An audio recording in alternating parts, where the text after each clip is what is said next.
오늘은 신년 부흥성에 우리에게 주신 2025년 본향교회 주신 하나님의 말씀 마이처치 네 번째 시간입니다. 오늘은 마이 네임 처치라는 제목으로 하나님의 말씀을 전하고자 합니다. 오늘 본문을 보니까 한 형제가 열심히 교회를 다니고 있습니다. 근데 이 형제가 교회는 다니는데 계속 죄를 회개하지 않고 계속 죄를 짓고 있는 거예요. 교회를 다니면서도 무슨 죄를 짓는지 모르겠는데 교회를 다니면서도 계속해서 이 형제가 죄를 짓고 있어요. 자, 이 교회를 다니면서 계속해서 죄를 짓는 이 형제는 과연 성도일까요? 성도가 아닐까요? 자, 예수님께서는 이렇게 말씀하십니다. 이 형제에게 3번의 기회를 주어라. 교회가 될 수 있는 3번의 기회. 마태복음 18장 15절에 첫 번째 기회를 주시라고 말씀하십니다. 그게 뭐냐면 권고예요. 권고. 자, 마태복음 18장 15절 우리 한번 같이 읽겠습니다. 마태복음 18장 15절 같이 읽겠습니다. 시작. 내 형제가 죄를 범하거든 가서 너와 그 사람과만 상대하여 권고하라. 만일 들으면 내가 내 형제를 얻은 것이요. 교회를 다니는 형제인데 계속 죄를 지어요. 자, 그러면 아무도 모르게 조용히 1대1로 찾아가서 그 형제에게 그 죄악으로부터 돌이켜 하나님의 품으로 돌아오라 라고 권고를 하래요. 이 형제가 찾아가서 이제 형제님 이러시면 안 됩니다. 하나님이 이건 기뻐하지 않으세요. 이것은 마귀의 일입니다. 라고 얘기를 하면 그 형제가 뭐 바로 무릎 꿇고 회개하고 돌아오면 얼마나 좋을까요? 근데 안 그러겠죠. 안 그러겠죠. 뭐 자기의 상황과 처지와 뭐 여러 가지 할 수 없는 상황에 대해서 뭐 엄청 얘기를 하겠죠. 지금 제가 이거를 놓으면 손해가 너무 막시합니다. 지금은 시기가 아닙니다. 조금만 더 기다렸다 하겠습니다.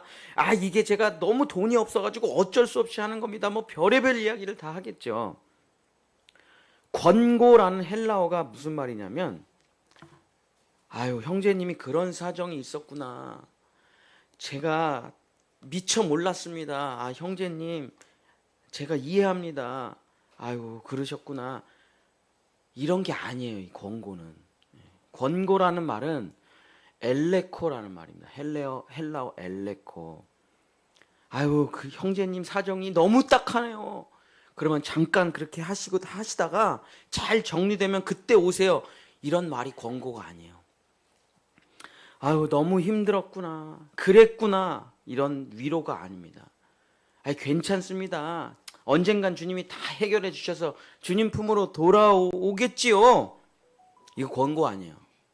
권고라는 말은 정확하고 분명하게 이것이 죄악이고 하나님께서 너무 싫어하시는 일이고 이런 일에는 반드시 심판과 형벌이 따라온다는 것을 분명하게 말해주는 게 엘레코 권고예요.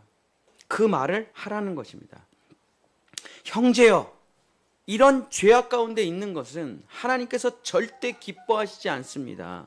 형제여, 지금 즉시 이런 죄악을 그만두고 회개하고 돌이켜 하나님께로 돌아오십시오.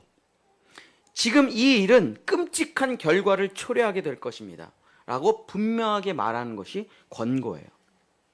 이것이 첫 번째 하나님께서 주시는 기회입니다. 이 사람은 지금 자기가 하는 일이 무슨 일을 하는지 모르니까 하는 거예요. 지금 내가 하는 일이 어떠한 결과를 초래한다는지를 알면 이 사람이 하겠습니까? 지금 내가 뿌리는 씨앗이 가시와 엉겅퀴가 열려진다는 걸 알면 누가 뿌려요? 안 뿌리죠. 근데 지금 자기가 무슨 일을 하는지 모르는 거예요. 그냥 세상 사람 쫓아 하는 거예요. 돈 많이 번다니까 하는 거예요.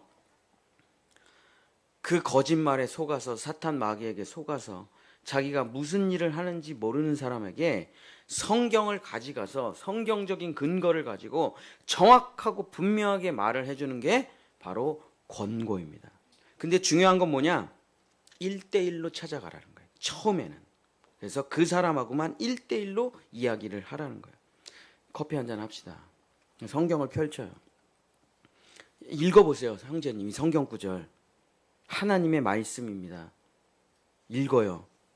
지금 당신이 하시는 일이 이 성경 구절하고 맞습니까?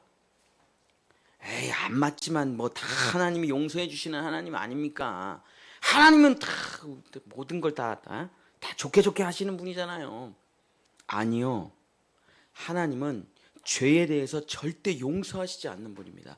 자기 외아들을 죽일 정도로 죄에 대해서 용서하시지 않으시는 분이에요. 이 죄악에서 돌이키소서, 형제요. 이게 권고예요. 한국 교회가 지금 욕을 제일 많이 먹는 이유가 이거를 안 해서 그렇죠.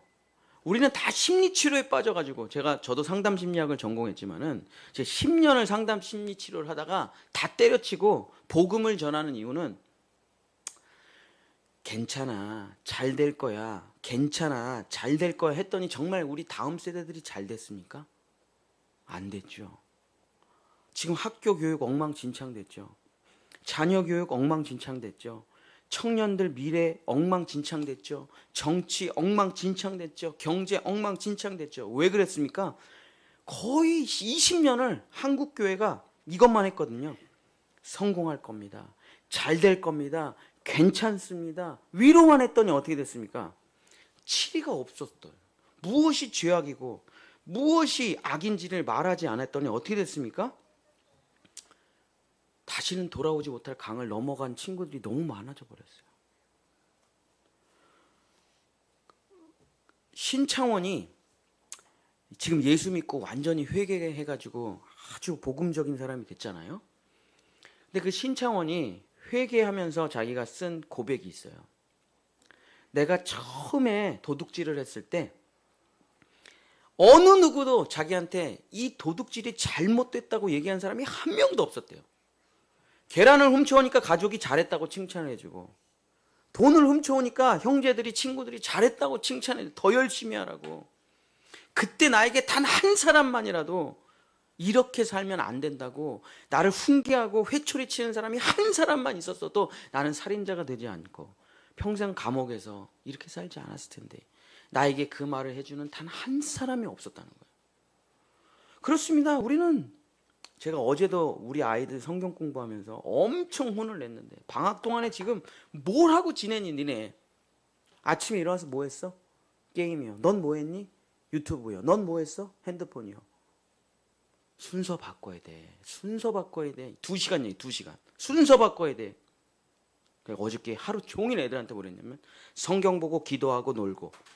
놀고 성경 보고 하지 마. 안 돼. 성경 보고 기도하고 놀아. 누가 놀지 말래냐? 누가 게임하지 말래냐? 성경 보고 기도하고 놀고. 100번에 100번. 성경 보고 기도하고 놀고. 성경 보고 기도하고 놀고. 우선순위 바꿔야 돼. 하나님의 역사가 안 일어나. 그래, 다 괜찮다. 다 괜찮아. 뭐 심리치료사들 나와서 다 괜찮다. 뭐 다 괜찮아. 뭐 교회 보고 다 괜찮대. 그래서 예수님은 우리에게 그렇게 하면 교회가 되지 못한다. 그렇게 하면 무엇이 선한 일이고 무엇이 죄인지 분명하고 정확하게 권고하라. 권고하라. 성경 구절을 펼치고 하나님의 말씀에 그것은 죄악이야. 이 죄악은 반드시 악한 결과를 가져온다 하고 이야기를 해주라는 겁니다. 자, 물론 예수님은 모든 죄를 용서해 주세요. 무조건 다 용서해 주십니다. 예수님은 과거, 현재, 미래의 죄까지 다 용서해 주세요.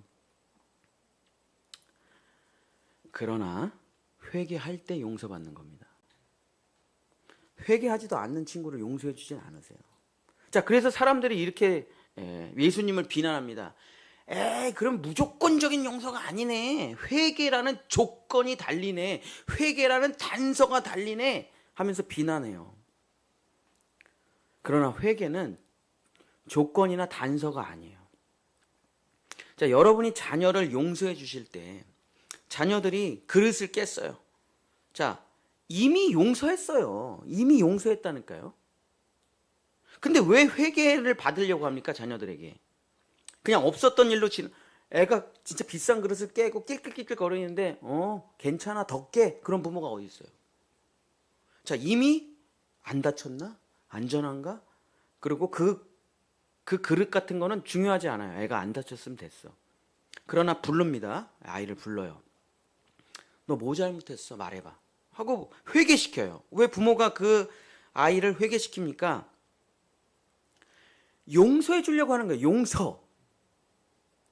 거짓말하고 살아가지 말라는 거예요. 왜냐면 엄마 잘못했어요 하면 괜찮아. 다음부터 그러지 마. 그리고 밖에 나가서 신나게 놀아. 이 얘기 해주려고 하는 거잖아요, 지금. 용서는 이미 한 거예요. 그러나 회개를 하라고 하는 이유는 그 죄책감에 엄마 속이고 거짓말하면서 두려움 속에 어둠 속에서 살아가지 말고 자유롭게 살아가기 위해서 회개라는 것을 받아들이는 겁니다. 자, 예수님이 십자가에서 심판과 형벌과 죽음과 지옥은 다 가져가셨어요. 근데 예수님이 한 가지 십자가에서 안 하신 게 있어요. 십자가에서 예수님이 안 한 거 한 가지. 뭘 안 하셨습니까? 예수님은 죄토서를 안 했어요. 왜? 예수님은 죄를 지으신 적이 없으니까. 자, 예수님이 자기의 죄토서를 했다. 그러면은 예수님은 자기 죄 때문에 형벌을 받는 거예요. 대속죄물이 될 수가 없어요. 그래서 예수님은 십자가에 오셔서 한 말도 안 하십니다. 네 죄가 뭐야? 본디오 빌라도가 아무리 물어도 죄 고백을 안 하세요. 왜냐하면 죄가 없으니까. 예수님은 우리를 대신해서 심판과 형벌과 죽음과 지옥을 받으시려고 오신 거지 그는 죄토설할 죄가 없어요. 자, 우리가 회개하면서 죄토설을 합니다. 그럼 우리의 죄토설과 우리의 죄목과 예수님의 심판과 형벌과 죽음과 지옥이 하나가 돼서 해결이 되는 거예요. 근데 내가 예수님의 십자가의 머리에 손을 얹고 회개를 하질 않아요. 죄토설을 하질 않아요. 그러면 예수님의 십자가는 그냥 나랑 아무 상관없는 십자가가 돼요. 그렇게 신앙생활을 하면 어떻게 되냐? 항상 이 십자가는 그냥 액세서리로밖에 안 느껴져요. 나를 위하여 자기 자신을 버리신 예수님의 사랑이라고 느껴지지가 않고 이 십자가는 어떻게 느껴지냐면 약간 끔찍하게 느껴진다니까요. 약간 불쌍하게 느껴지고 약간 처참하게 느껴지고 약간 꿈에 나올까 무섭고 나한테 저런 일이 벌어질까 무섭고 두려운 불쌍한 예수님의 십자가로만 느껴지고 절대 내가 죽은 십자가로 안 느껴져요. 그러나 내 죄를 다 고백합니다. 십자가에 손을 얹고 내 죄를 다 고백해요.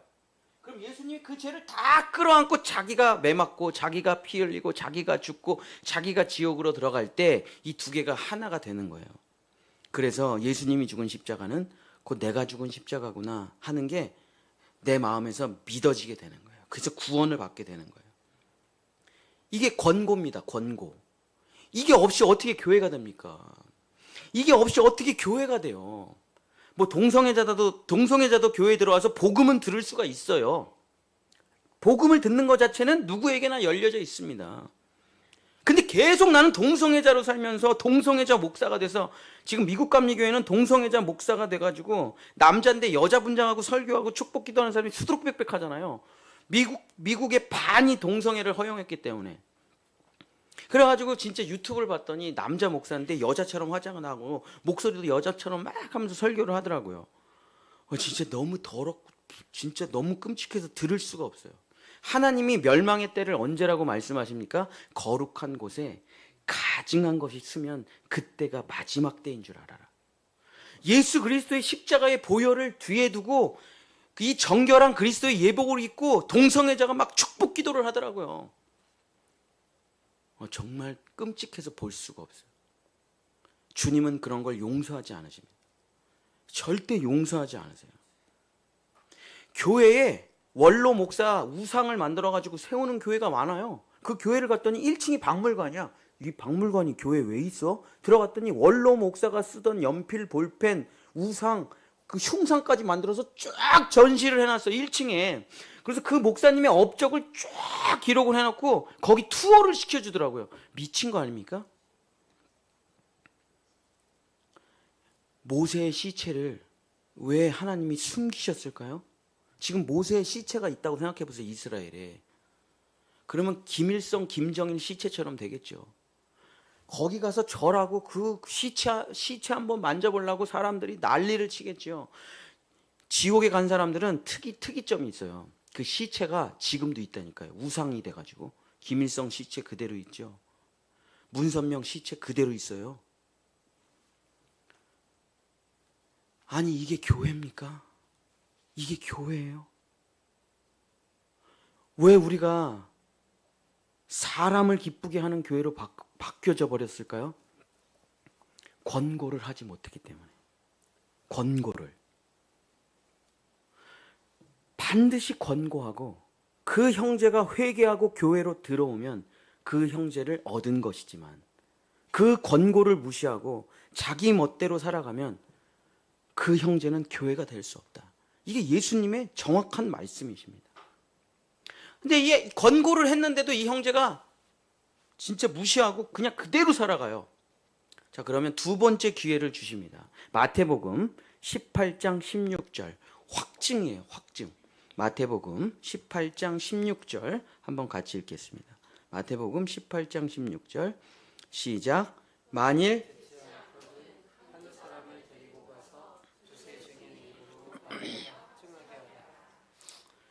이제 1대1로 얘기를 했는데 듣지를 않아요. 자, 그러면은 증인을 두세 사람을 더 데리고 가서 이 사람이 하는 거짓말이나 변명을 못하게 확실하게 증명하고 증거로 보여주라는 겁니다. 그러니까 증거와 증인을 데리고 가라. 아니에요. 저 안 합니다. 저 그만뒀어요. 증거와 증인을 데리고 가서 그 사람이 하는 말마다 확증하게 하라. 제가 처음에 전도사로 부임한 교회가 있어요. 근데 그 교회에 장로님이 한 분 계셨습니다. 이 분이 마지막 1년만 남겨두는 진급 과정에 있는 장로님이셨어요. 그래서 1년만 더 하면은 이제 안수를 받고 이제 장로로 피택을 받는 거죠. 근데 이분 아들도 전도사님이셨어요. 저희 학교. 근데 얼마나 저를 혹독하게 대하는지 한 번도 저한테 존댓말을 써보신 적이 없어요, 이 장로님이. 어이 천전도사, 어이 천전도사. 반말을 하는 건 기본이고 제가 얼마나 저한테 못되게 구는지. 근데 제가 그때 사례비를 40만 원을 받았습니다, 한 달에. 근데 11조 띄고 주일 헌금 띄고 애들 간식 사주니까 돈이 한 푼도 안 나와요. 그래서 제가 철이 없었죠. 그래갖고 그 재정 장로님을 찾아가서 사례비를 좀 올려달라고 그랬어요. 제가 7년 동안 회사를 다니다가 전도사가 됐으니까 당연히 월급 조정이 되는 거잖아요. 안 올려주면 난 그만두겠다. 그래서 제가 조금만 더 올려달라. 내가 11조 띄고 못 띄고 애들 간식 사주고 돈이 하나도 안 남는다. 등록금을 낼 수가 없다. 그랬더니 그 장로님이 저를 불러가지고 어린 놈의 전도사가 돈을 밝힌다고 엄청 뭐라고 하시더라고요. 그분한테 혼난 게 제가 이거 설교문을 쓰면서 그분을 생각하니까 아직도 가슴이 덜덜덜 떨려. 얼마나 못되게 구시는지. 이 장로님이 마지막 과정고시 3년 차가 되셨을 때 이제 안수받기 한 3달 전쯤인가? 예배를 드리는데 한 여자분이 교회 예배 시간에 들어와서 막 울고불고 난리가 났어요. 그 장로님의 이름을 부르면서 나오라고. 그 장로님은 도망가고. 이게 뭔 일인가? 그 여자분이 누구냐면 그 장로님과 바람을 피던 여자였어요. 근데 이게 자기가 안수 받은 장로가 돼야 되니까 자기도 양심에 찔려가지고 나는 이제 장로가 돼야 되니까 너랑 바람 피는 걸 그만두겠다고 한 거예요. 나는 이제 이렇게 살 수 없다. 난 이제 장로가 돼야 된다. 하고 그냥 딱 관계를 끊어버린 거예요. 그러니까 이 여자가 하도 억울해가지고 교회에 와가지고 난리를 친 거예요. 그래갖고 교회가 그냥 쑥대밭이 된 것이죠. 이 장로님 어떻게 됐을까요? 뭐 어떻게 됐어요? 교회에서 쫓겨나고.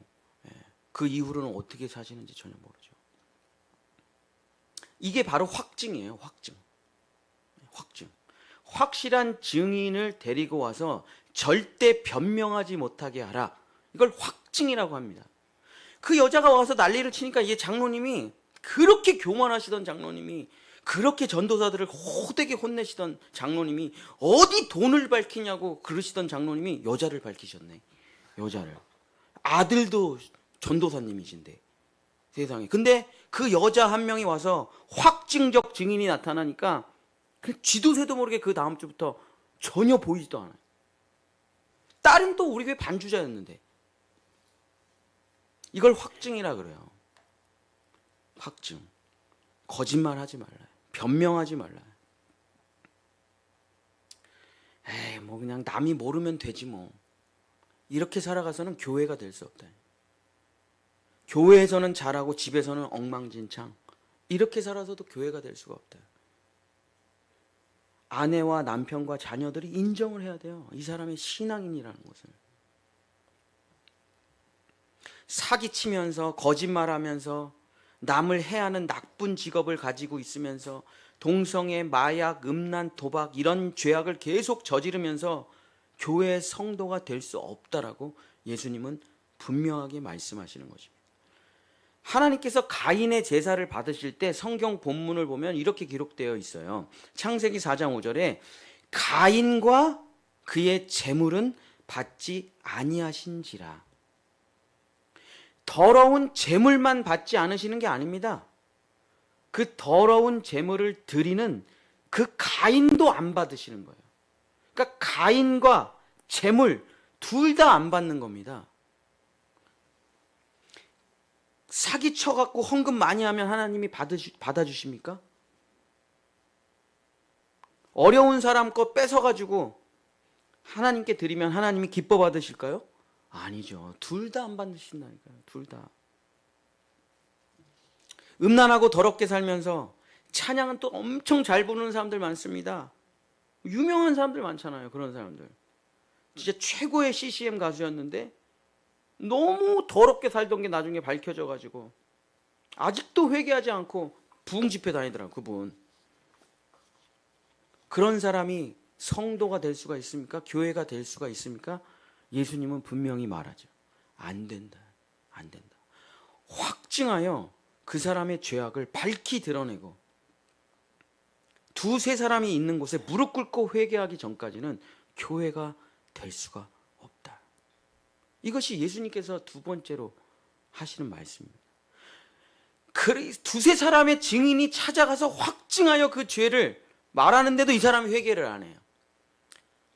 예수님이 마지막 기회를 한 번 더 주십니다. 마태복음 18장 17절.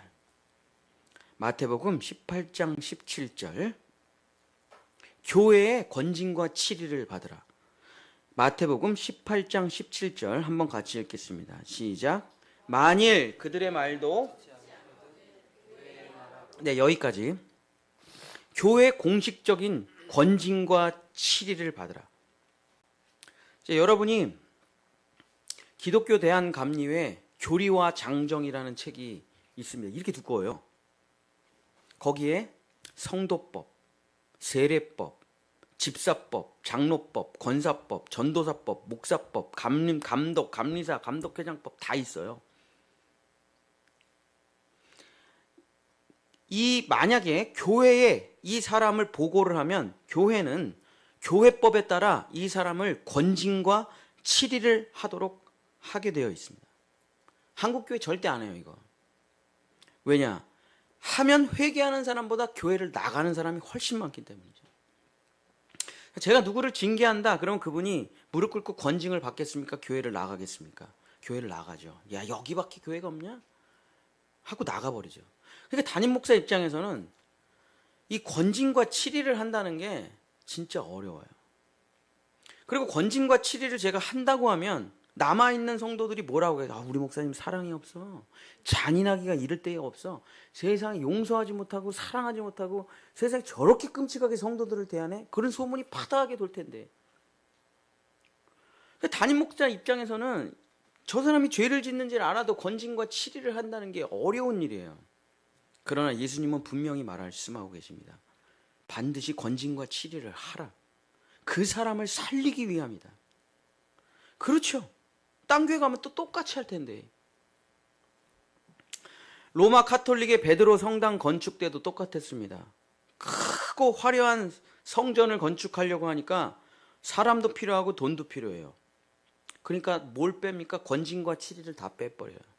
그래서 돈만 있으면 누구나 다 직분자로 세우는 거예요. 돈만 있으면 누구나 다 구원받는다는 거예요. 헌금이 땡그랑 하는 소리를 딱, 금화를 딱 헌금함에 넣는데 땡그랑 소리가 날 때 다 구원받는데, 그 가족이. 심지어 지옥에 있는 사람들조차, 연옥에 있는 사람들조차도 천국으로 옮겨진대요. 그 교리를 로마 카톨릭이 만든 거 아닙니까? 권진과 치리는 다 빼고. 왜? 지금도 바티칸 성당을 가보시면은 이게 돈을 얼마를 들인 성당인가. 이게 하늘 위에는 미켈란젤로의 천지창조가 쫙 그려져 있고, 정말 그 기둥 하나가 다 지금으로 치면 다 1,000억짜리 기둥이겠죠. 조각품 하나가 뭐 다 엄청난 작품들이고, 그게 진짜 어마어마한 크기로 성당이 있는데 돈이 얼마나 들고 사람이 얼마나 필요했겠어요. 그러니까 다 빼버리는 거예요. 다 빼버려. 성경이고 뭐고 다 빼버려. 돈만 있으면 다 직분자가 되고 교회가 되고 성직자가 되는 겁니다. 예수님이 말씀하셨습니다. 치리와 권징이 없는 교회는 교회가 아니에요. 그래서 로마 카톨릭은 그 이후로 완전히 성경을 자기가 스스로 뜯어고치고, 마리아 우상 숭배를 하기 위해서 성경 구절을 뺐죠. 우상 숭배하자는 성경 구절이 카톨릭 성경에 보면 없습니다. 왜냐하면 마리아상을 세워놔야 되니까. 왜냐하면 베드로라는 인간을 영웅으로 만들어야죠. 교황을 영웅으로 만들어야죠. 돈 많이 내는 사람들을 영웅으로 만들어야죠. 완전히 인본주의로 그때부터 바뀌고 여지까지. 이제는 로마 카톨릭을 누가 교회라고 부릅니까? 예수님이 말씀하셨습니다. 3번의 기회를 내가 준다. 누구나 다 교회를 나올 수가 있다 이거예요. 아무나 다 교회를 나올 수가 있다 이거예요. 그러나 주님이 주시는 3번의 기회. 자매님, 형제님, 회개하셔야 돼요. 회개하라. 천국이 가까이 왔느니라. 이렇게 살면서 교회가 되실 수는 없습니다. 형제님 회개하세요. 자매님 회개하세요. 안 들어요. 그럼 2-3사람이 찾아가서 또 얘기합니다. 회개하셔야 됩니다. 회개하셔야 돼요. 교회에 얘기를 해요. 도저히 안 될 것 같아요. 교회에서 공식적으로 징계와 치리를 통해 자숙의 기간을 줍니다. 근데도 안 들으면 그 사람은 교회가 될 수가 없어요.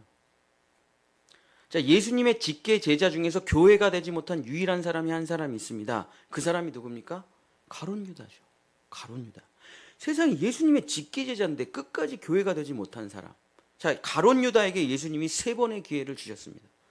권고, 확증, 교회의 치리. 첫 번째가 뭡니까?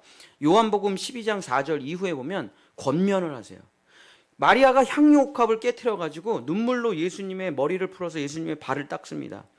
그랬더니 혼자 화난 사람이 한 사람 있어요. 그 사람이 누굽니까? 가룟 유다예요. 아니 이렇게 귀한 돈을 왜 예수님의 발 닦는 데 쓰냐 이거예요. 가난한 사람을 도우면 되지. 나한테 헌금을 내가지고 가난한 사람 돕고 우리 먹고 좀 복음 전하는 데 쓰면 얼마나 좋으냐. 이게 뭐냐 이게 발 닦는 데 3,000만 원을 그냥 다 날리고. 그냥 막 흥분합니다. 가룟 유다가. 그 예수님이 그때 권고를 하세요. 가룟 유다의 마음에 돈 사랑이 가득하다는 걸 예수님이 아시거든요. 가룟 유다야, 너 이 돈 네가 착취하려고 하는 거잖아. 네가 진짜 가난한 사람 도와주려고 하는 거 아니잖아. 내가 너를 모를 것 같냐 가룟 유다야. 가룟 유다야, 돈 사랑하지 마라. 너 돈 때문에 망한다. 회개하라 하고 권고를 해요. 가룟 유다에게. 그 마리아 때 가룟 유다가 회개했으면 교회가 됐겠죠. 가룟 유다 회개합니까? 안 합니까? 안 해요. 그래서 더 화가 나갖고 누구를 찾아가서 예수님을 팔아먹습니다. 돈으로. 다시 요한복음 13장에 보면 마지막 최후의 만찬에서 예수님께서 가룟 유다에게 2번의 기회를 또 주세요. 확증입니다. 그래서 자 마지막 최후의 만찬을 하는데 가룟 유다가 삐뚤어하게 앉아 있어요. 그랬더니 예수님이 가룟 유다야, 다 있어요. 제자들이 다 있는 데서 얘기해요. 가룟 유다야, 너 왜 나 돈 받고 팔아먹으려고 하냐? 왜 나를 팔아먹으려고 해? 그랬더니 가룟 유다가 저는 그런 사람 아니에요! 그러면서 확 뛰쳐나갑니다. 나는 절대 그런 사람 아니에요. 그러면서 그 길로 가서 예수님이 어디 있는지 얘기하고 대제사장과 무리들이 들어오죠. 두 번째, 가룟 유다가 회개할 수 있는 확증의 기회를 주셨는데, 내가 너 대제사장 만난 거 다 알아. 왜 그 돈 얼마 되지도 않는 돈에 나를 팔아먹으려고 하냐? 회개하라 가룟 유다야. 안 회개해요. 예수님이 마지막 십자가에 달려 끌려가시는 모습을 보고 가룟 유다가 멀리서 봅니다. 근데 진짜 하나님의 아들이란 걸 알게 돼요. 어둠이, 해가 가리워지고 어둠이 임하고 로마의 병정들까지 무릎을 꿇고 벌벌벌 떨면서 그는 실로 하나님의 아들이다. 그리고 가룟 유다가 내가 예수를 죽인 것이 하나님의 외아들 그리스도를 죽였다는 것을 알아요. 여기서 회개하면 되잖아. 여기서 다 알았는데. 근데 가룟 유다는 대제사장을 찾아가서 회개합니다. 예수님 팔아먹었던 그 돈을 다 돌려줘요. 다시 헌금을 해요. 근데 대제사장이 교회의 치리와 권징을 받으라, 안 받아요. 가룟 유다가. 그랬더니 가룟 유다가 어떻게 합니까? 목매서 자살해버리고 죽어요. 마지막까지 세 번의 기회를 가룟 유다가 받았는데 마지막까지 회개하지 않고 끝까지 자기 뜻대로 하다가 유일하게 예수님의 12제자 중에서 유일하게 교회가 되지 못하고 끝까지 자기 멋대로 살다가 결국 지옥에 가는 안타까운 제자가 돼버리고 말죠. 베드로도 똑같은데 베드로는 마지막 기회 때 회개하죠. 부활의 주님을 만나서 네가 나를 사랑하느냐, 네가 나를 사랑하느냐, 네가 나를 사랑하느냐 눈물을 흘리며 제가 주님을 사랑합니다 하면서 베드로는 마지막에 회개하고 권고를 놓치고 확증도 놓치지만 마지막에 베드로는 회개하고 결국 교회가 됩니다. 현재 지금 교회 다니는 사람들 중에서 거듭나지 못한 사람 많죠. 현재 지금 교회를 다니고 있는 형제 자매들 중에서 아직 교회가 되지 못한 사람들 많습니다. 예수님께서 기회를 주십니다. 세 번의 기회를. 정말 회개할 수 있는 기회, 거듭날 수 있는 기회, 새롭게 될 수 있는 기회, 나는 죽고 그리스도로 사는 교회가 될 수 있는 기회를 세 번을 주셔요. 그러나 교회를 다니면서도 계속해서 자기 멋대로 살고 자기 생각대로 살고 자기 만족을 위해서 산다면은 이 세 번의 기회를 결국 인생 가운데 다 놓쳐버리게 되는 것입니다. 그 사람은 영원히 교회가 될 수 없는 것이죠. 쉽게 말을 하면은 누구나 교회가 될 수 있는 기회는 주어지지만 아무나 교회가 될 수는 없다는 것입니다. 교회 등록했다고 아무나 다 교회가 되는 것이 아니라고 예수님께서 분명하게 말씀하시는 것이죠. 얼마 전에 한 형제를 만났습니다. 이 형제가 장애가 있는 형제예요. 근데 이 형제가 예수님을 만나서 구원을 받고 예수님의 사랑이 너무 귀해서 자기와 같은 장애인을 섬기고 싶은 목사가 되고 싶다고 저한테 이야기를 했습니다. 그래서 내가 얼마든지 할 수 있으니까 하라고. 장애가 무슨 상관이냐? 내가 아는 목사님들 중에 장애 있는 사람 많다. 제가 송파 지방에 있었을 때 아주 큰 교회를 일구신 목사님 계셨는데 맹인이세요, 맹인. 점자로 설교하세요, 점자로. 점자 성경 보시고 교회 훌륭하게 잘하십니다. 그 교회 성도들의 많은 사람들은 맹인과 그의 가족들이에요. 얼마든지 목회할 수 있습니다. 그래서 제가 얼마든지 하라고. 장애가 무슨 상관이냐? 한국말 하나도 모르는 외국인도 우리나라에서 목회를 하는데 해라. 그때 제 말에 용기를 얻고 이 장애인인 친구가 이제 가족들한테, 친지들한테, 자기 친구들한테 나 목사가 되고 싶다 하고 진짜 아주 이제 용기를 내서 얘기했더니 그 친구들이 자기한테 이렇게 얘기를 했대요. 야, 요즘은 개나 소나 목사가 되냐? 넌 안 돼. 그러면서 그 친구가 전화를 했더라고, 울면서. 다 안 된대요. 너 같은 건 안 된대요. 개나 소나 목사가 되냐요, 저보고. 저는 못할 것 같아요. 그래서 제가 그 말을 듣고 곰곰이 생각을 했습니다. 도대체 사람들이 생각하는 목사라는 게 뭐냐? 도대체 사람들이 생각하는 목사라는 게. 사람들이 생각하는 목사라는 사람들이 이런 사람입니다. 되게 똑똑하고 공부 잘하는 사람. 몇 대째 영향력 있는 기독교 집안의 사람. 되게 키 크고 잘생기고 말을 잘하고 설교 잘하는 사람. 스펙이 되게 좋은 사람. 미국 유학파 출신. 독일 유학파 출신. 유럽 유학파 출신. 대형교회 출신인 사람. 아주 친절하고 상냥하고 위로하고 심리치료 잘하는 사람. 위로와 축복과 희망의 멘트를 잘하는 사람. 성도들 동기부여 잘하고 교회 행정 잘하고 교회 행사 잘하고 사람들 끌어모으는 천재 동기부여가 베스트셀러를 계속 출판하는 글 잘 쓰는 사람. 이런 사람들이 생각하는 목사라는 거예요. 이런 사람이 목사가 돼서 사람들을 많이 끌어모으고 큰 건물을 짓고 손을 흔들며 텔레비전에 출연해야 이런 정도의 능력이 있는 사람을 사람들은 교회가 될 수 있는 사람, 주의 종이 될 수 있는 사람, 이렇게 생각을 한다는 거예요. 그러면서 그 장애인 친구한테 진짜 예수 만나서 평생 예수님 섬기고 싶다는 그 장애인한테 야, 개나 소나 목사가 되냐? 그 친구가 왜 개입니까? 그 친구가 왜 소예요? 그 친구가 진짜 주의 종이지. 예수님께서 교회가 될 수 있는 사람을 분명하고 정확하게 말씀하고 계십니다. 마태복음 18장 20절 말씀 우리 다 같이 읽겠습니다. 마태복음 18장 20절.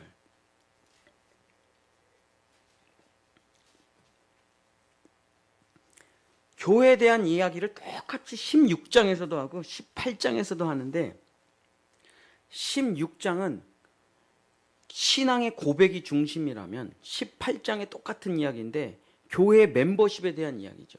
18장 20절 같이 읽겠습니다. 시작. 두세 사람이 내 이름으로 모인 곳에는 나도 그들 중에. 자, 예수님이 분명하게 말씀하십니다. 숫자가 중요하지 않다는 거예요.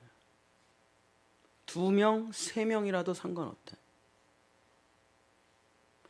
숫자가 중요한 게 아니다. 양이 중요한 게 아니다. 중요한 게 무엇이냐?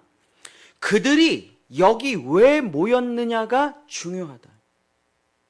돈을 벌려고 모였다면 거긴 교회가 아니다. 정치하려고 모였다면 거기는 교회가 아니다. 유명한 사람들의 강의를 들으려고 모였다면 거기 교회가 아니다. 내적 치유하려고 모였다면 거긴 심리치료센터지 교회가 아니다.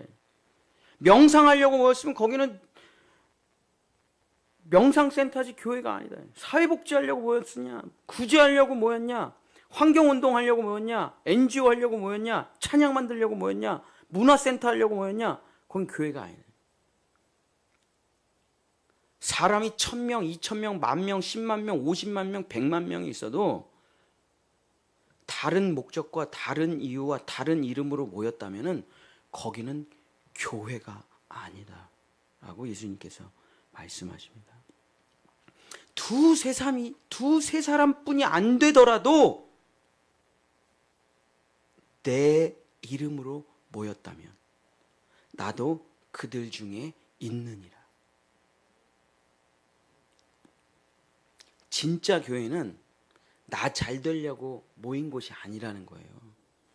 나 잘 되려고 지금 모여있다. 거긴 교회가 아니에요.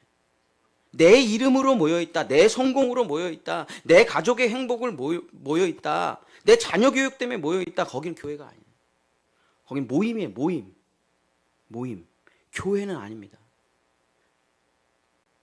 그러나 오직 예수 그리스도 때문에 모였다면 거기는 교회다라는 거예요. 예수님이 나 때문에 죽었다는 것을 확실히 믿고 그 피를 발라 구원을 받은 사람들이라면 거기는 교회가 된다. 예수님 찬양하려고 모였으니까. 예수님께 감사하려고 모였으니까. 어떻게 하나님의 외아들이 나 같은 걸 살려주셨냐 이거예요. 그래서 나는 모든 걸 다 바쳐도 예수님의 발끝도 못 미칩니다. 예수님의 이름을 부르는 것조차도 내가 부끄러워요 하고 눈물을 흘린다면 거기는 교회가 된다. 두세 사람만 모여도 예수님과 함께 십자가에서 죽기를 원합니다. 자기를 부인하고 자기 십자가를 지고 예수님처럼 살기를 원합니다. 나는 죽었습니다. 나는 없습니다. 그런 사람이라면 두세 사람만 있어도 내가 거기를 교회라 부르고 내가 거기 그들과 함께 있도다. 그들의 기도를 내가 응답하리라. 이게 예수님의 말씀이에요. 세상도 정욕도 자기 자랑도 자기 소원도 자기 인정도 자기 꿈도 다 십자가에서 죽은 사람들, 이런 사람들을 뭐라고 부릅니까? 이름 없이 빛도 없이 감사하며 섬기리다. 자기 이름이 없는 사람들이, 자기 이름이 없는 사람이 교회가 될 수 있다. 내 이름이 있으면 교회가 될 수가 있다. 왜? 결국 나 잘 돼서 내 이름 올리려고 하는 거니까. 결국 교회를 엄청나게 세우면 1층에 자기 박물관 지을 거니까. 그래서 예수님 얘기가 없어요. 우리 교회 목사님이 우리 교회 목사님 텔레비 나오셨어. 우리 교회 목사님 책 내셨어. 우리 교회 목사님이 강의를 하셔. 우리 교회 목사님이 세미나를 하셔. 그런 교회 저도 많이 다녀봤거든요. 성경 안 읽어요. 맨날 목사님이 낸 책만 공부해. 가짜들. 아니 왜 목사님이 낸 책을 공부합니까? 왜 목사님이 낸 교재를 공부해요? 성경을 공부해야지. 성경을 읽어야지. 제가 그런 교회에 있었거든요. 사역이 끝나고 나서 제일 후회한 게, 이제 제가 교육부를 항상 맡았으니까 담임 목사님을 찾아가서 2025년 교회학교 어떻게 하면 좋을까요? 그럼 책을 주세요. 이거 가르쳐. 그때 뭐 기독교 강요도 가르치고 뭐 예수님의 사람 뭐 이런 책도 가르치고 뭐 엄청 가르쳐요. 웨스트민스터에서 나오는 그 뭐 교리 뭐 이런 것도 가르치고 뭐 다 가르쳤죠. 근데 거기서 제가 4년 5년을 아이들을 가르치면서 마지막에 아이들이 하나도 변하지 않은 걸 보면서 제가 그 교회를 나왔는데 제 가슴에 너무 후회가 되는 게 뭐냐면, 나는 왜 성경을 가르치질 못했을까? 그게 그렇게 후회가 되더라고요. 성경을 수업 시간에 교회에서 성경을 꺼내본 적이 없어요. 전부 PPT, 영상 이런 건 해요. 뭐 다 히즈쇼 영상, 무슨 영상, 뭐 파이디온 영상 엄청 잘 만들어놨어요. 그래갖고 영상은 막 수천 수백 개를 틀었죠. 그러나 성경을 찾아서 읽어본 적이 없어요. 왜냐? 야, 애들이 싫어한다 이거요. 야, 요즘 누가 애들이 성경을 가지고 다니냐 이거요. 성경 찾지 말라 이거, 교인들이 싫어한다 이거예요. 굳이 할 거면 PPT로 띄우라 이거예요. 그래서 제가 그 교회를 그만두면서 제일 후회한 게, 내가 언젠가 담임이 되면 나는 반드시 예배 시간에 성경 원전을 찾으리라. 그냥 성경을 그대로 찾고 성경을 그대로 읽고 그대로 믿는 교회 말고는 희망이 없다. 다 지식이잖아요. 다 정보잖아요. 사람들이 해석해 놓은 거잖아요. 하나님의 말씀 그대로 읽어야 됩니다. 오직 성경을 찾아서 펼쳐서 읽어야 돼요. 여기가 바로 교회라는 것입니다. 교회. 이름 없이 빛도 없이 오직 예수로 살아가는 사람들, 그 사람들이 두세 사람만 모여도 나는 거기를 교회라고 부르고 그들이 하는 기도에 응답을 하고 나는 그들과 영원히 함께하리라. 사랑하는 본향교회 성도 여러분, 말씀을 마치겠습니다. 여러분께 너무 죄송해요. 제가 이런 설교를 하는 게 여러분께 너무 죄송해요. 심리치료하는 교회가 되지 못해서 죄송합니다. 여러분을 위로하는 교회가 되지 못해서 죄송해요. 여러분 다 잘된다, 잘된다, 100억 번다, 이런 말을, 제가 이런 거짓말을 못하는 목사라서 죄송합니다. 제가 좀 잔인해요, 설교가. 제가 사역하는 곳에서도 저는 죄토설 전문이에요. 은혜 파트 전문이 아니에요. 죄송해요. 따뜻한 목사가 아니라서, 위로하는 목사가 아니라서, 희망을 주고 심리치료하는 교회가 아니라서 정말 죄송합니다. 그러나 사랑하는 성도 여러분, 가짜가 돼서는 안 되잖아요. 좀 부족할지 몰라도, 좀 모자랄지 몰라도, 좀 거칠지는 몰라도 가짜로 평생 살면 안 되잖아요. 그건 절대 안 되는 거잖아요. 하나님께 사기치고 거짓말하다가 우리 성도들이 평생 신앙생활을 했는데 다 지옥에 떨어졌더라. 그래서는 안 되잖아요. 2025년에 본향교회에 하나님께서 주시는 말씀이 이전보다 더 강력해요. 그래서 제가 마음이 불편해요. 저도. 우리 성도들 힘든데 더 십자가 복음으로 들어가라 하면 우리 성도들이 견디겠습니까? 더 진리로 들어가라 그러면 우리 성도들이 견디겠냐고요. 이제는 좀 그만하고, 하나님 이제 좀 그만하고 그냥 세상 교회들처럼 위로하고 격려하고 축복하고 웃으면서 깔깔거리고 행사하고 프로그램하고 사람들 막 늘어나고 돈도 많고 건물도 짓고 그런 교회 좀 하세요. 왜 계속 더 점점 복음적으로 가시려고 합니까? 왜 점점 더 십자가로 가시려고 그래요? 그럼 우리 다 힘든데, 여지까지도 힘들었는데. 근데 하나님께서 우리에게 주시는 말씀은 본향교회 하나만큼이라도 제발 진짜 교회가 되라. 아니 다른 일 하는 교회 많잖냐. 다른 일 하는 교회, 구제하는 교회 많고, 사회복지하는 교회 많고, 위로하는 교회 많고, 심리치료하는 교회 많고, 내적 치유하는 교회 많다 이거예요. 수두룩빽빽해. 다 요즘 젊은 개척하는 애들이랑 만나서 제가 얘기를 하면 너 무슨 교회 할 거야? 너의 목회 철학이 뭐야? 예, 전 커피숍 교회 합니다. 아 그래요? 너 무슨 교회 할 건데? 예, 저는 노인복지사역 교회 합니다. 너는 무슨 교회 하냐? 예, 저는 지역아동센터 교회를 합니다. 아니, 그걸 왜 해? 복음을 전하지, 영혼 구원을 하지, 그걸 왜 하냐? 아니, 그렇게 안 하면 교회 운영이 안 된대. 그래서 주중에는 카페를 해야 되고, 주중에는 지역아동센터를 해야 되고, 주중에는 노인복지사역을 해서 요양원처럼 돌리고, 주말에만 잠깐 그 공간으로 예배를 드린대. 제가 열심히 해, 기도할게. 어려운 일 있으면 전화해. 속으로 그거 교회 아니야. 그거 교회 아니다. 너 뼈를 깎고 후회하게 될 거다. 주님이 절대 역사하지 않으셔. 너 평생 이 정체성에서 헤매게 될 거야. 내가 목상가 사회복지사인가? 너 거기서 못 벗어나. 내가 목상가 바리스타인가? 너 거기서 못 벗어난다고. 절대로. 매일 커피를 내리고 있는데 내가 목상가? 내가 바리스타인가? 너 벗어날 수 있을 것 같아? 못 벗어난다니까요. 10년, 20년 그 길을 걸어서 안정된 교회를 만든 사람도 저를 찾아와서 얘기를 해요. 그냥 차라리 너처럼 할 걸. 이제는 접을 수도 없다는 거예요. 손님들이 너무 많아갖고 접을 수도 없어. 갑자기 다 때려치고 오직 말씀만 전합니다. 그럼 그 교회 성도들 다 떠나가게요. 그 저한테 와서 하는 말이, 내가 지금 교회를 하는 건지 사업을 하는 건지 모르겠대. 그렇죠? 그럼 교회가 아니라니까요. 그럼 교회가 아니에요. 사람과 세상을 기쁘게 하는 어떤 필요한 센터긴 하지만은 교회는 아니라니까요.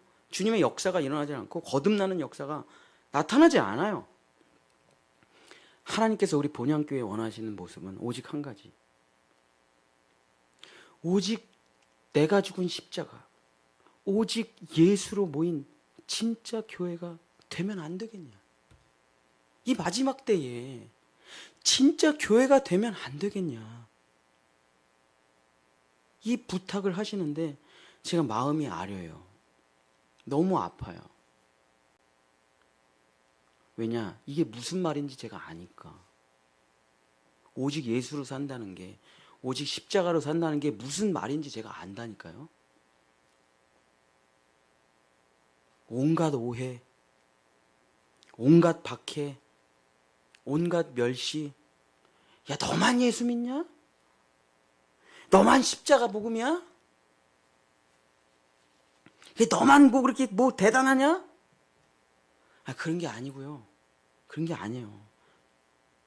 그냥 제가 상담학도 전공해보고 교육학도 전공해보고 철학도 전공을 해보고 신학도 전공을 했는데 거기 구원이 없더라고요.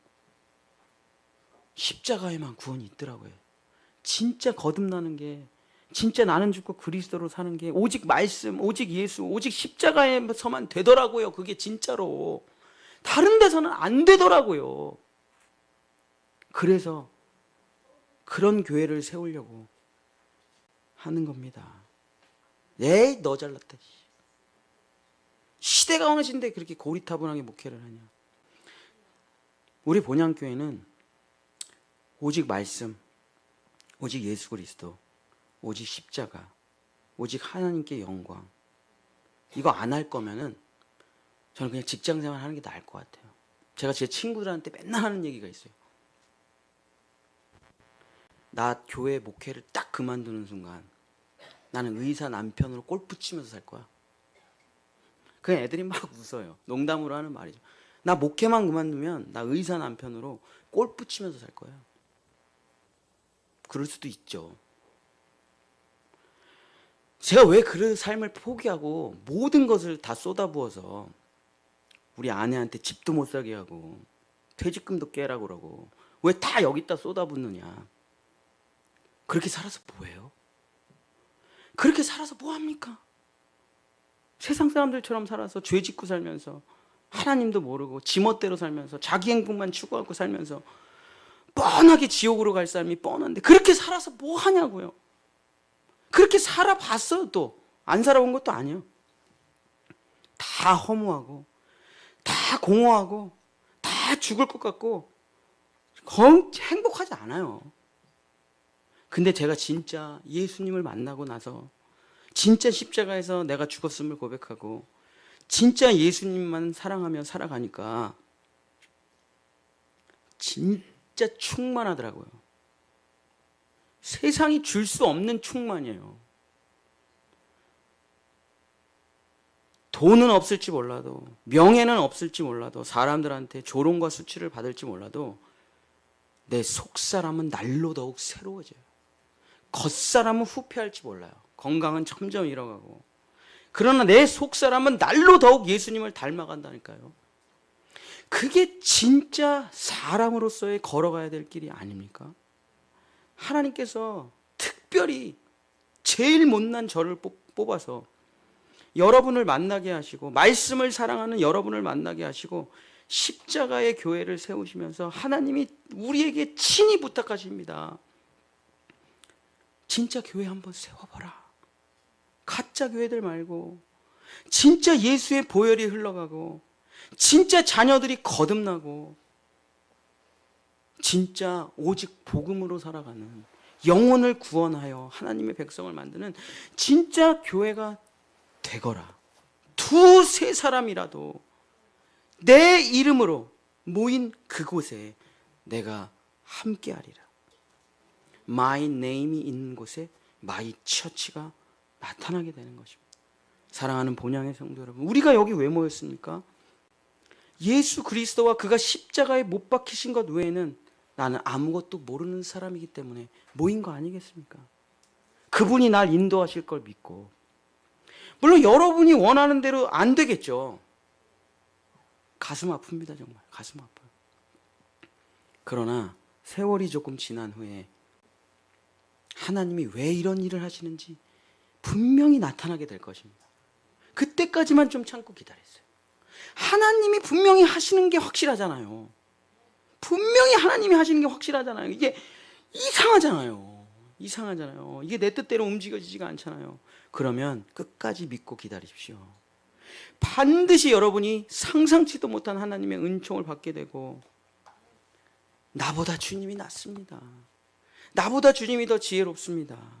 그 영광을 올려드릴 때까지, 오직 예수 그리스도 그 영광을 올려드릴 때까지 회개하고 또 회개하고 또 회개하면서 주님 앞으로 나아가 내 이름 없고 이름도 없고 빛도 없고 나는 여기에 예수 그리스도의 이름을 가지고 온 교회다. 이것으로 우리가 하나 될 때 우리는 마지막 때에 진짜 교회를 세울 수가 있는 것입니다. 사랑하는 본향의 성도 여러분, 2025년 새 벽두에 뭐 제가 지어낸 얘기는 아니고 하나님께서 주신 말씀을 그냥 전하는 것 뿐인데 너무 가슴이 먹먹하신가요? 또 십자가, 또 복음, 또 예수. 그러나 그게 정답이잖아요. 그거 잃어버린 교회 아니잖아요. 십자가, 예수 피, 그거 잃어버리면 그게 무슨 교회입니까? 그거 말고 뭘로 구원을 받아요? 지식으로, 철학으로, 사상으로, 노력으로, 열심으로, 헌신으로? 아니잖아요. 오직 나를 위해 죽으신 예수 그리스도, 그와 함께 죽은 나, 이 둘이 하나가 될 때 거기서 꽃 피우는 게 교회 아니겠습니까? 본향의 성도 여러분, 우리 다른 교회 또 많이 다녀봤잖아요. 우리가 뭐 본향교회가 처음 아니잖아요. 저도 대한민국의 대단한 교회들 다 다녀봤습니다. 거기서 사역도 해봤고, 다 장점도 있고 단점도 있어요. 그러나 제가 그 교회들을 뭐 폄하하거나 폄훼하고 싶지는 않고, 그냥 우리 교회만큼은 오직 예수 그리스도, 그 이름으로 모인 교회가 되자. 내 이름 말고, 내 명예 말고 예수 그리스도, 그분을 찬양하고 그분의 손을 잡고 그분이 이끄시는 대로 끌려가는, 예수님이 진정한 주인이 되신 그런 교회가 되기를 소망하는 하나님의 말씀에 여러분이 아멘으로 화답하여 우리가 완성할 수도 있고, 제가 이번에 청년부 수련회를 가면서 아이들이 노는 거를 이제 뒤에서 지켜보는데, 우리 교회는 특징이 있잖아요. 애들끼리 안 친하잖아요. 우리 교회는. 왜냐하면 제가 혼내기만 했으니까 평생 우리 집에 와가지고 성경 읽고 저한테 혼내기만 했지 애들끼리 논 적이 없죠. 캠프는 무조건 제자훈련만 갔다 왔고, 그래서 제가 이제 좀 시너지를 만들려고, 서로 좀 친해지고 연합을 만들려고 제자훈련을 갔다가 그 다음에 이제 아이들하고 같이 일절 예수 얘기 안 합니다. 그냥 놀기만 해요. 지금 서로 좀 친해져라. 왜냐? 다 우리 교회를 이끌 다음 세대들이니까. 얘네들이. 저 20년밖에 안 남았습니다. 20년 동안 어떻게든 빚없는 교회를 얘네들한테 물려주고 물러나야 되는데 할 수 있을지 모르겠네. 어쨌든 그 다음에 그 청년부들이 막 같이 깔깔거리고 놀고 막 서로 막 친하게 지내는데 가슴이 그냥 벅차오르더라고요. 쟤네들이 10년, 20년 후에 결혼하고 아기를 낳고 우리 교회를 나오면서 이 교회의 리더가 되면은 얼마나 내가 기쁠까. 우리 청년 여러분, 결혼 일찍 하십시오. 그래야 여러분의 자녀를 제가 가르칠 수가 있다니까요. 내가 니네들의 자녀 가르치고 은퇴하겠다 이거예요. 응? 나만큼 십자가 복음 잘 전하는 사람 없어요. 그래서 여기 1세대, 지금 지하에 있는 2세대, 그리고 얘네들이 아기를 낳는 3세대까지 제가 십자가 복음 전하고 저는 물러나지만은, 주님 진짜 교회 되게 해주세요.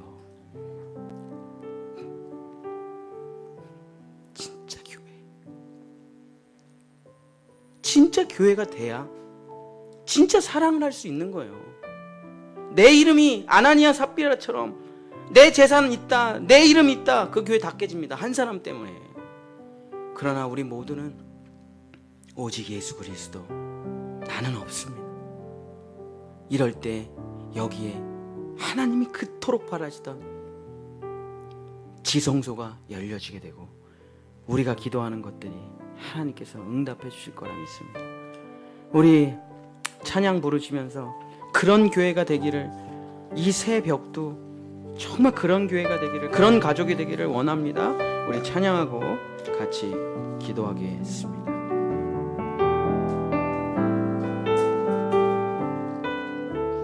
주의 자녀로 산다는 것은, 주의 자녀로 산다는 것은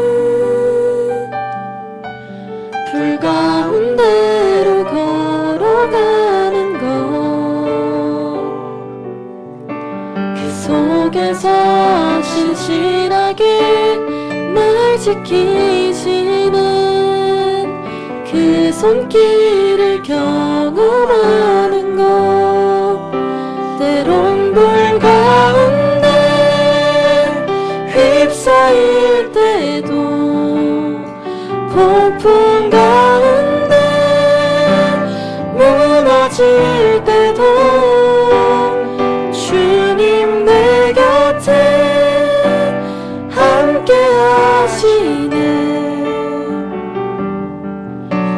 가장 가까이에 함께 하시는 주의 자녀로 산다는 것은 주의 자녀로 산다는 것은 바다 위로 걸어가는 것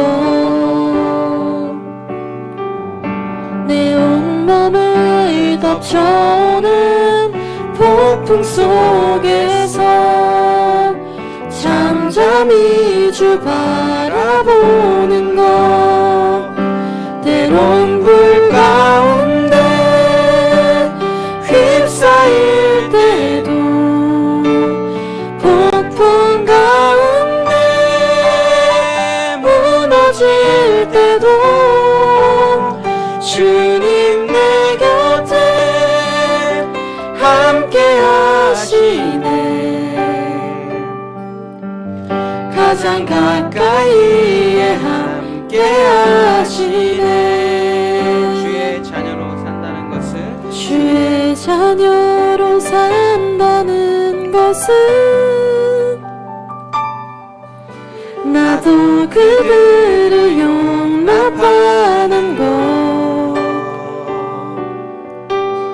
나를 위해 달리신 십자가 사랑 그 사랑으로 살아가는 것 때론 불 가운데 휩싸일 때도 폭풍 가운데 무너질 때도 주님 내 곁에 함께 하시네 가장 가까이에 함께 하시네 주의 자녀로 산다는 것은 주님과 함께 동행하는 것 주께서 지신 십자가 기꺼이 지고 그 주와 함께 걸어가는 우리 두 손 들고 찬양하겠습니다. 때론 불 가운데 휩싸일 때도 폭풍 가운데 무너질 때도 주님 내 곁에 함께 하시네 가장 가까이에 함께 하시네 때론 불 가운데 때론 불 가운데 휩싸일 때도 폭풍 가운데 무너질 때도 주님 내 곁에 함께 하시네 가장 가까이에 함께 하시네 우리 주여 삼창하고 함께 기도하겠습니다. 주여 주여 주여 하나님께서 가장 고집센 가장 못나고 가장 연약하고 가장 하나님의 원수들인 우리들을 뽑아서 말씀해 주셨습니다. 마치 예수님의 제자들을 모으듯이 밤이 새도록 기도하시고 그 수많은 사람들 가운데 특별히 우리를 선발하여 말씀해 주셨습니다. 너가 참 고집이 세다. 너가 참 네 멋대로다. 너가 참 연약하다. 너가 참 지혜롭지 못하다. 너가 참 내 말을 잘 안 듣는다. 그래서 내가 너를 선택했다. 그 고집, 그 멋대로, 그 연약함을 내가 바꿔주리라. 내가 변화시키리라. 십자가에서 내가 너를 새롭게 지어 가장 못난 너를 내가 십자가에서 새롭게 지어 예수 그리스도의 몸된 교회로 만들어주리라. 아들아, 딸아, 회개하고 돌아오라. 버리고 오라. 내가 너를 고쳤으리라. 내가 너를 새롭게 하리라. 내가 너를 훌륭한 사람이 아니라, 성공한 사람이 아니라 하나님의 아들의 권세를 누리는 나의 자녀로 만들리라. 내 손을 잡고 끌려오라. 내가 너를 연단하고, 내가 너를 불 가운데서 연단하고, 내가 너를 물 가운데서 씻어 물과 불로 너를 새롭게 하고, 성령을 넣고 생명을 넣어 내가 너를 예수 그리스도의 몸된 교회로 만들어주리라. 네 이름은 지워질 것이야. 네 과거는 지워질 것이야. 너의 못된 성품도 지워질 것이야. 너의 죄악의 세상도 지워질 것이야. 너의 꿈도 사라질 것이야. 네 이름도 없어질 것이야. 괜찮겠느냐? 괜찮겠느냐? 주님, 괜찮습니다. 괜찮습니다. 내 이름 하나 하잘 것 없습니다. 내 명예 아무것도 아닙니다. 내 돈, 내 능력, 내 학벌, 내 신앙, 내 믿음, 그거 아무것도 아닙니다. 만물의 찌꺼기보다 못한 것들입니다. 다 내가 만든 가짜들입니다. 이제 다 버리고 하나님께서 주시는 것으로 살아가고자 합니다. 하나님이 주시는 이름으로, 하나님이 주시는 성품으로, 하나님이 주시는 은혜로 주님의 영광을 찬송하면서 주님의 지체가 돼서 내가 사는 것인지 내 안에 예수가 사는 것인지 모를 정도로 오직 예수님께 끌려가는 그리스도의 몸된 교회가 되기를 원합니다. 이제 나는 다 깨어지고 없어져도 하나님의 거룩한 성전에 교회가 되기를 원하오니, 예수님의 살과 피가 되기를 원하오니, 주여, 나는 죽고 나는 없고 오직 예수 그리스도 그 이름으로, 오직 예수 그리스도 그 이름으로 My name is my church. 우리가 두세 사람이라도 거기서부터 오직 예수로부터 시작되는 정말 영혼 구원하는 주님의 몸된 교회가 될 수 있도록 2025년 이끌어 주시옵소서. 주여, 그동안 우리를 훈련시켜 주시고 연단시켜 주셨사오니 이제 반석 위에, 그 반석 위에 음부의 권세가 틈타지 못하고 무너뜨리지 못하는 내 교회를 세우리라. 내 이름으로 모인 곳에 내가 그들과 영원히 함께 하리라. 주여, 이 진짜 교회, 주님의 임재가 있는 지성소 교회가 될 수 있도록 축복하여 주셔서 다시는 세상 사람들처럼 살지 아니하고 오직 하나님의 은혜로 축복으로 살아가는 우리 본향의 성도들, 우리 다음 세대들, 우리 자녀들 될 수 있도록 주여 2025년 새해 큰 복을 내려 주시옵소서. 이제는 우리를 위해 십자가에서 죽으시고 자신의 모든 것을 다 내어주신 우리 주 예수 그리스도의 큰 은혜와 자신의 외아들을 나를 대신해서 죽이시고 우리의 모든 죄를 용서해 주시고 사랑해 주시고 구원해 주시는 하나님의 만극하신 사랑하심과 오늘도 내 안에 들어오셔서 나는 죽고 그리스도가 되셔서 교회로 만들어 가시는 성령 하나님의 감화감동 교통하심이 이제 나는 죽고 예수 그리스도의 이름으로 모인 교회가 되기를 원하는 여기 모인 모든 성도들과 자녀들과 그들의 삶과 영원한 삶 위에 하나님의 생명과 축복이, 하나님의 영원한 은총이 함께 하시기를 간절히 축원하옵나이다. 아멘.